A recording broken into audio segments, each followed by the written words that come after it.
Nous allons réaliser un petit exemple d'utilisation de la valeur du capteur de distance et d'un opérateur.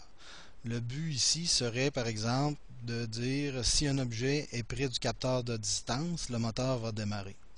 J'ai besoin de ces briques-là. Donc, quand l'espace est pressé pour démarrer mon programme, je veux répéter indéfiniment, j'ai un opérateur plus petit, une brique condition, la valeur du capteur distance et le moteur ici que je vais rendre actif.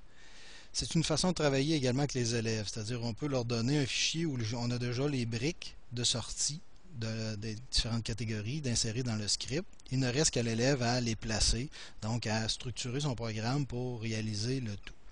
Donc j'ai la condition ici, si un objet est plus petit, donc j'ai ma condition, je vais venir mettre mon opérateur, voyez-vous, on a sensiblement la même forme, ça s'imbrique. Donc je veux tout simplement dire si un objet est à distance plus petite, donc la valeur du capteur est plus petit par exemple que 20.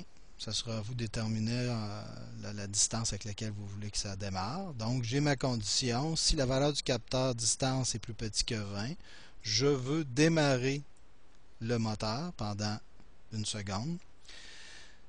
Ici, juste avec cette brique-là, il va l'exécuter une fois. Donc, si je le fais une fois, donc pendant que je le démarre, s'il y a un objet devant, le moteur va démarrer. Mais j'aimerais ça qu'il le fasse tout le temps. Donc, c'est pour ça que je vais l'imbriquer dans un répété indéfiniment. De cette façon-là, mon robot va, quand j'appuierai sur espace, mon robot va toujours entrer dans la boucle. On va dire, OK, est-ce que je prends la mesure? Est-ce qu'elle est plus petite que 20? Oui, je vais exécuter ça. Sinon, j'en sors et je recommence. Donc, j'ai une mesure constante, ce qui fait que à chaque fois que j'approcherai ma main du détecteur de distance, le moteur sera activé. Cet exemple de script-là peut être utile pour le robot qui ressemble à un crocodile. Donc, à chaque fois que j'avancerai un doigt dans la bouche du crocodile, il pourrait démarrer un moteur dans un sens pour fermer la bouche, par exemple.